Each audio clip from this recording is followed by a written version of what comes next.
우리 좌우에 계신 분들과 함께 이렇게 인사하길 바랍니다. 사랑하고 축복합니다. 인사하겠습니다.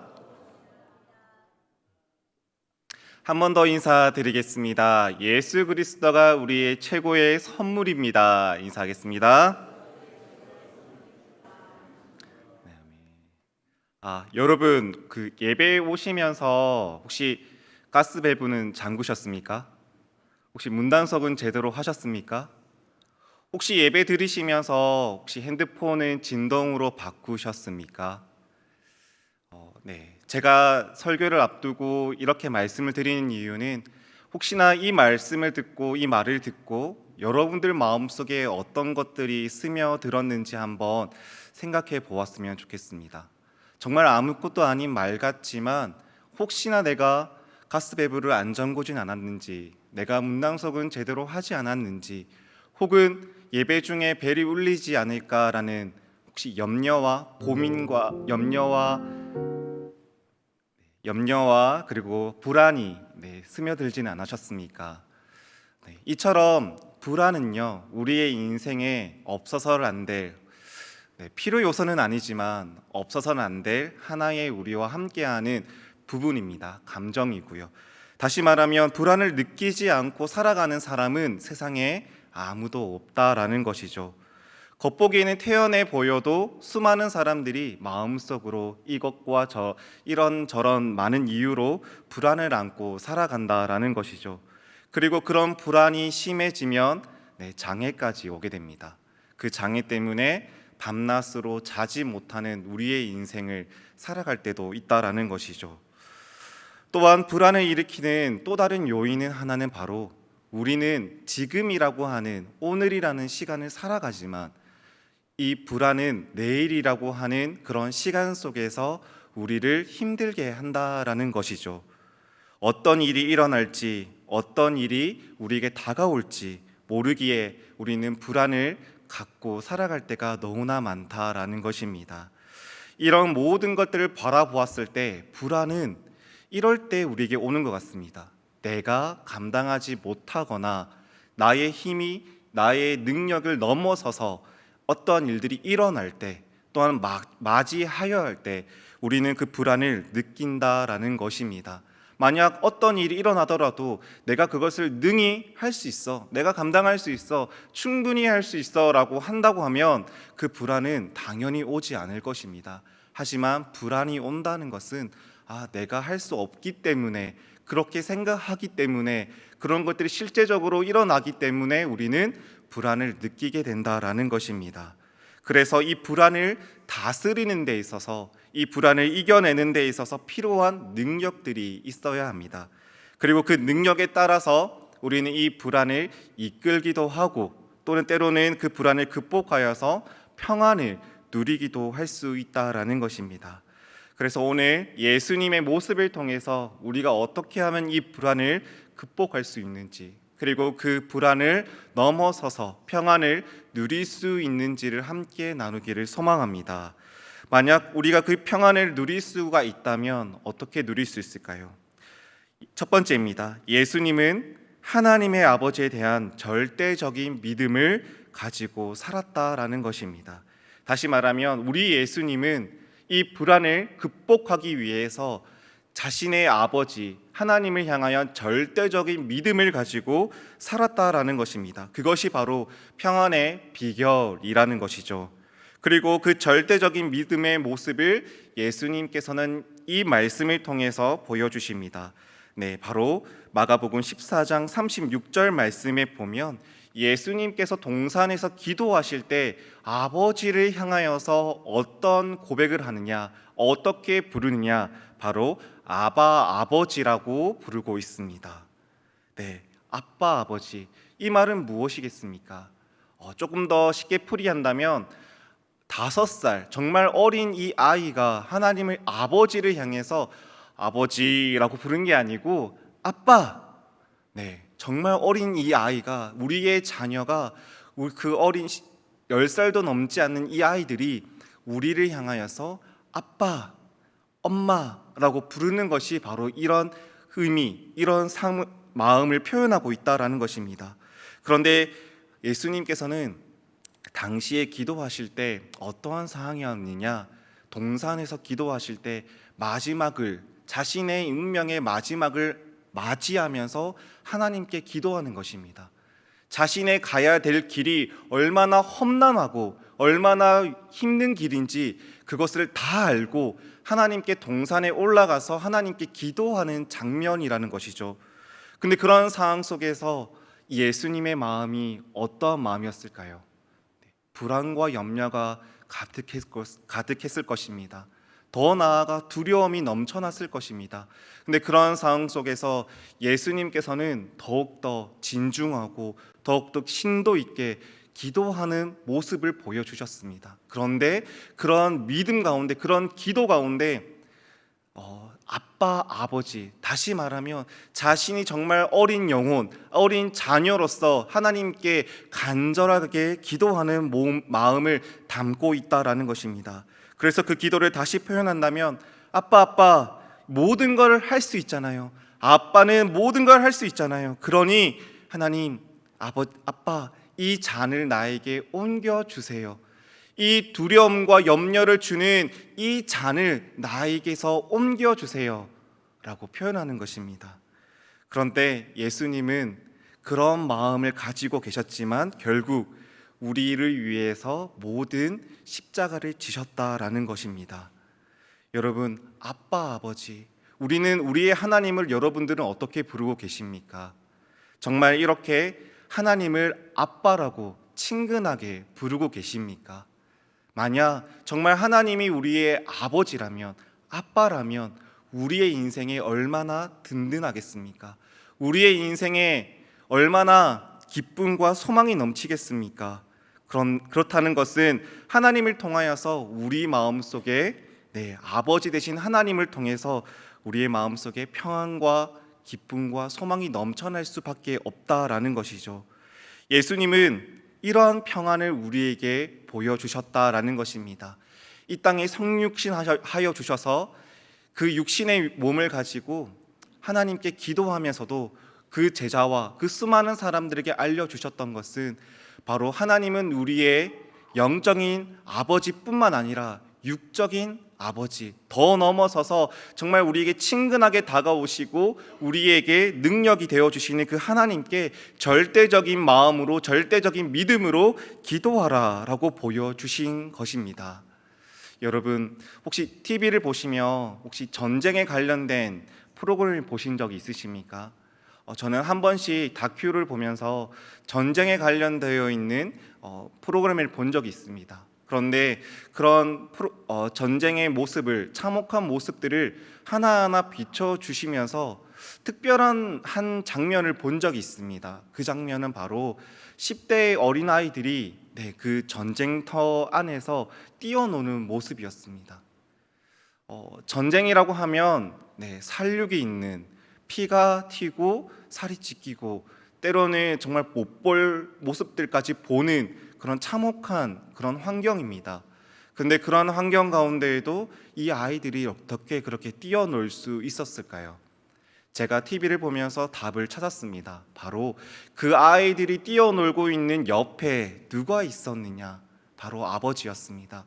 부모님이었습니다. 부모님이 함께하고 있으니 이 아이들 가운데에는 웃음이 가득했고 어디든 뛰어노는 그 모습을 보게 되었다라는 것입니다.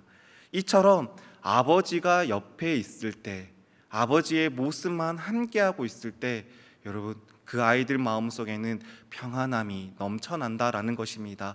불안보다 기쁨, 불안보다 소망, 불안보다 평화가 넘쳐난다라는 것이죠. 저에게도 그런 경험이 있습니다. 남자라면 20대 나이의 남자라면 꼭 가야 되는 곳이 있습니다. 어디 있습니까? 바로 군대입니다. 저도 21살에 군대를 가게 되었습니다. 가게 되었고 훈련소에서 훈련을 받고 있는데 첫날에는, 입소하고 나서 첫날에는 잠이 오지 않습니다. 여기에 남성분들은 다 그것을 경험해 보셨을 것입니다. 집을 떠나서 낯선 친구들과 낯선 사람들과 함께 살아가야 된다고 하는 그런 불안 때문에 잠을 보통은 자지는 못합니다. 저 역시도 그랬습니다. 그것이 하루 이틀이 되었고 그런 마음을 가지고 훈련하는 가운데 기쁜 날이 다가왔습니다. 바로 주일이었습니다. 주일 교회당에 와서 함께 예배하는데 제 마음에 얼마나 기쁨이 넘치는지요. 그런데 더 기쁜 순간이 왔었습니다. 그게 언제였냐면 당시에 제가 예배 드리러 갔을 때 특별히 그 군대 안에 있는 교회에서 행사가 하나가 이루어졌는데 그 행사가 바로 세족식이었습니다. 수많은 장병들이 세족식을 하는 것이죠. 하나님을 영접하고 하나님을 예배하는 그런 곳에서 많은 목사님들이 찾아왔습니다. 그리고 제가 뒤에 앉아 있었는데 불현듯 어떤 한 중년의 남자가 지나가는 모습을 보았습니다. 그리고 그 중년의 모습은 참으로 초라했습니다. 키도 작았고 어깨도 굽었습니다. 그리고 더 과간인 것은 원형 탈모가 있어서 빛난 머리를 보게 되었습니다. 그런데 그 모습을 보자마자 제 마음속에서 제 눈에서는 눈물이 나기 시작했습니다. 그리고 그 눈물이 끊이지 않고 흘러나왔고 멈추지 않았습니다. 왜 눈물이 났고 멈추지 않았느냐? 바로 그분이 저희 아버지셨기 때문에 그렇습니다. 뒷모습만 봤던 그 아버지의 모습 때문에 제 마음속에는 안도가 넘쳐 흘렀던 것이죠. 기쁨이 넘쳤고 즐거움이 넘쳤고 평안이 넘쳤다라는 것입니다. 이처럼 우리에게 있어서 아버지, 어머니, 그 부모님이라고 한 존재는요, 우리 마음속에 불안보다는 평안을 주는 위대한 존재라는 것입니다. 우리 하나님은 더욱 그러한 분입니다. 눈에는 보이지 않고 우리가 실제로 듣지는 못하지만 우리가 만지지는 못하지만 그 하나님께서 우리의 아버지, 친히 우리의 아버지가 되어주셔서 우리와 늘 함께 하신다고 말씀하고 계시고 우리의 손을 잡아주시고 우리의 인도해 주시는 분이 바로 하나님, 그 하나님 아버지라는 것입니다. 그 하나님 아버지를 우리가 더욱더 의지하고 신뢰하고 믿음으로 의지하는 우리 모두가 되기를 간절히 주님의 이름으로 축복드립니다. 예수님 또한 이 세상을 사시면서 하나님을 우리의 아버지로 믿고 의지하며 살았다라는 것입니다. 그리고 그 예수님께서 하나님을 통하여 마음의 평안함을 간직하고 또한 하나님을 나의 아빠라고 생각하며 그 모든 사역을 감당하였다라는 것입니다. 그런데 그것이 쉬울까요? 어려울까요? 쉽지 않습니다. 보지 못하고 만나지 못하면 자연스럽게 우리의 마음은 멀어질 수밖에 없습니다. 연애도 동일하지 않습니까? 그래서 우리는 말씀을 끊임없이 묵상해야 됩니다. 말씀을 주야로 묵상하는 습관을 가지며 막연하게 읽는 것이 아니라 묵상하며 깊이 들어가는 것입니다. 고향을 떠난 아브라함이 하나님께서 얼마나 정성껏 돌보고 사랑하시고 인도하셨는지를 말씀을 통해서 우리는 끊임없이 묵상해야 됩니다. 하나님께서 사망의 음침한 골짜기를 다니고 있는 다윗을 얼만큼 사랑하시고 지긋하게 간섭하시고 인도하시는지를 우리는 말씀을 통해서 끊임없이 묵상해야 된다라는 것입니다. 그러면 그런 묵상을 통해서 하나님이 우리의 아버지 되심을 체험하게 된다라는 것입니다. 다윗이 이런 고백을 하였습니다. 시편 27편 1절 말씀입니다. 여호와는 나의 빛이요 나의 구원이시니 내가 누구를 두려워하리요 여호와는 내 생명의 능력이시니 내가 누구를 무서워하리요. 아멘. 이사야 41장 10절 말씀에도 우리를 향한 하나님의 고백입니다. 우리 다 함께 읽어보겠습니다. 시작. 두려워하지 말라 내가 너와 함께함이라. 놀라지 말라 나는 내 하나님이 됨이라. 내가 너를 굳세게 하리라. 참으로 너를 도와주리라. 참으로 나의 의로운 손으로 너를 붙들리라. 아멘. 하나님은 우리의 아버지로서 끊임없이 말씀하고 계셨다라는 것입니다. 그것을 예수님이 계속 말씀하고 계셨고 이 땅에 우리와 함께하는 성령님께서 우리의 마음을 그렇게 주관하시며 끊임없이 음성으로 우리에게 말씀하고 있다라는 것입니다. 이것을 우리가 끊임없이 듣고 묵상하는 우리 모두가 되기를 소망합니다. 우리가 집안일을 하면서도, 설거지를 하면서도, 청소를 하면서도, 우리는 일을 하면서도, 우리는 운전을 하면서도, 우리는 식사를 하면서도, 어떠한 상황 가운데에도 우리는 이러한 말씀을 묵상하며 이런 고백이 넘쳐나야 될 줄 믿겠습니다. 넘쳐나야 될 줄 믿습니다. 바로 하나님이 우리의 아버지 되십니다 라는 고백이 넘쳐나야 될 줄 믿습니다. 그러한 삶을 통해서 하나님께서 주시는 평안으로 세상의 모든 불안을 이겨내는 우리 모두가 되기를 간절히 주님의 이름으로 축복합니다. 아멘. 두 번째는요, 예수님만 주시는 나의 평안은 간절한 기도에서 얻는 것입니다. 바로 하나님이 주시는, 예수님께서 주시는 평안은요, 바로 우리가 기도하며 나아갈 때 하나님께서는 평안을 허락하신다라는 것입니다. 제가 교육 전도사 때 아이들, 청소년들을 데리고 포항에 여름 수련회를 간 적이 있습니다. 자체 여름 수련회에 보니까 모든 프로그램을 처음부터 끝까지 선생님들과 함께 계획하며 준비하였습니다. 여름 수련회이니 꼭 빠져서는 안 되는 한 가지 프로그램이 있습니다. 바로 물놀이입니다. 포항이고 동해도 가깝고, 그러니 우리 해수욕 가자라고 하는 선생님들과의 마음이 하나가 되어서 수련회 둘째 날 오후에 가장 피크였던 그 시기에 수련회를 수영을 하기로 결정하였습니다. 그리고 첫날 열심히 기도하고 예배하고 하루를 보냈습니다. 그리고 둘째 날 오후가 되었고 많은 학생들이 들떠서 함께 이동하였습니다. 이동하는 가운데 학생들에게 안전사고를 조심하라고 이야기하기 위해서 제가 막 여러 가지 이야기들을 했습니다. 물 들어가기 전에는 준비 운동도 해야 되고, 결코 물 위에서 벗어나서는 안 되고, 더 멀리 가면 안 된다. 서로 장난을 칠 수는 있지만 심한 장난은 쳐서는 안 된다. 이런 얘기를 하면서 안전사고를 가르쳐 주었고 조심하자라고 얘기를 했습니다. 그러면서 제가 한 가지 더 좀 마음에 바라는 마음을 가지고 하나를 얘기를 했습니다. 그 얘기가 무엇이었냐면, 친구들에게 혹시나 물에 빠졌는데 너희가 도움을 요청해야 돼. 그렇다면 너희는 어떻게 누구에게 요청을 하겠니? 라는 질문을 하였습니다. 그런 질문을 하면서 제 마음에 원했던 답이 무엇이었을까요?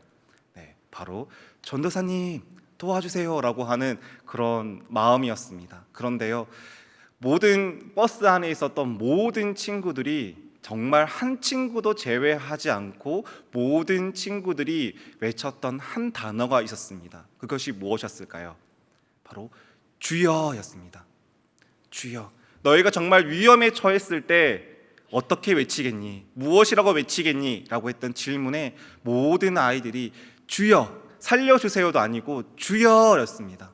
그 이유가 무엇이었을까요? 그렇게 대답할 수 있었던 근거가 무엇이었을까요? 저는 그 얘기를 들으며 울컥하면서 되짚어보며 한 가지밖에 답이 떠오르지 않았습니다. 수영하기 전날 그렇게 뜨겁게 예배하고 기도했던 이 아이들이 있었기에 그렇게 대답할 수밖에 없겠구나. 물론 주여라고 하는 답에는 어쩌면 그들 마음속에 장난의 마음이 있을 수도 있었습니다. 하지만 저는 입으로 나오는 첫 번째 1차적으로 나오는 입으로 나오는 이 고백이 정말 너무나 귀했습니다. 정말 기도하는 사람에게는 불안이 없구나. 정말 물에 빠져서 좀 목숨을 구걸할 수밖에 없는 그런 상황 속에서 그들이 외쳤던 것은 사람이 아니라 바로 하나님, 예수님, 성령님을 향하여서 주여라고 외치는 그 순간이 정말 이 아이들의 인생을 변화시켰구나 라는 것을 느끼게 되었습니다. 여러분, 우리가 매일 새벽마다 기도할 때 하루가 어떻습니까? 우리가 주일 이렇게 모여서 기도하고 예배하고 하나님의 말씀을 들을 때 내 마음속에 평화가 넘쳐났을 때 여러분, 우리의 인생은 어떻습니까? 걱정과 근심과 두려움과 불안이 넘쳐나는 인생을 살아갑니까? 아니면 주님이 주시는 은혜와 사랑을 통해서 하루를 평안 가운데 살고 계십니까? 아니면 한 주간을 그렇게 힘들게 살고 계십니까? 예수 그리스도가 우리와 함께 하실 때, 예수 그리스도가 주시는 평안을 우리에게 주셨을 때 우리는 우리의 인생 가운데 근심과 걱정보다는 평안이 넘쳐날 수밖에 없다라는 것입니다. 우리 예수 그리스도가 그런 모습을 너무나 잘 보여주셨습니다. 서두에도 말씀드렸듯이 예수님께서 겟세마네 동산에서 그렇게 기도하실 때 땀이 핏방울이 되는 것처럼 기도하며 나아가실 때 그 두려움 앞에서 하나님께 주시는 평안, 그 평안을 누리게 되었다라는 것입니다. 그리고 그 평안을 통해서 예수님은 제자들을 향하여서 이러한 담대한 말씀을 하십니다. 일어나라, 함께 가자. 보라, 나를 파는 자들이 가까이 왔느니라. 아멘. 예수님의 입술에서 나왔던 고백입니다. 아빠, 나의 이 무거운 잔을 옮겨주세요 했던 그 입술이요, 기도함을 통해서 일어나라, 나와 함께 가자, 나를 파는 자들이 오고 있다. 네, 극명하지 않습니까? 완전 대비되고 있는 입술의 고백이지 않습니까? 바로 기도하면 우리의 입술에는 이러한 간증들이 넘쳐나게 된다라는 것입니다. 그런 간증을 통해서 우리 마음속에 불안보다 평안이 넘쳐나고, 그 평안을 통해서 우리에게 맡겨진 수많은 일들이 감당하며 나아갈 수 있다라는 것입니다. 이것을 예수 그리스도가 우리에게 보여주셨다라는 것입니다. 우리가 오늘 한 주를 살아내기를 소망합니다. 주님의 이름으로, 그리고 주님이 주시는 평안으로 살아가며 주님이 주시는 능력으로 또한 살아가는 우리 모두가 되기를 간절히 주님의 이름으로 축복합니다. 말씀을 맺겠습니다. 세상에서 우리에게 주는 선물들이 참 많습니다. 근데 그러한 선물들을 받으면 우리는 기쁩니다. 좋습니다. 그렇지만 최고의 선물은 그 선물로 통해서 나의 인생이 변하는 것입니다. 나를 위대하게 만드는 것이 진정한 선물이라는 것입니다. 그 선물은 무엇입니까? 바로 예수 그리스도입니다. 예수 그리스도처럼 살아가는 것이 우리의 인생의 최고의 선물입니다. 그래서 우리는 그 예수님을 닮아서 끊임없이 믿음을 가지고 하나님의 말씀을 바라보며 묵상하는 것, 그리고 그 묵상된 마음으로 끊임없이 기도하는 것, 그 기도로 통해서 우리 마음속에 불안보다 평안이 넘쳐날 줄 믿습니다. 그럼 평안으로 하루하루를 승리하는, 우리의 인생을 승리하는 우리 모두가 되기를 간절히 주님의 이름으로 축복합니다. 아멘. 기도하겠습니다.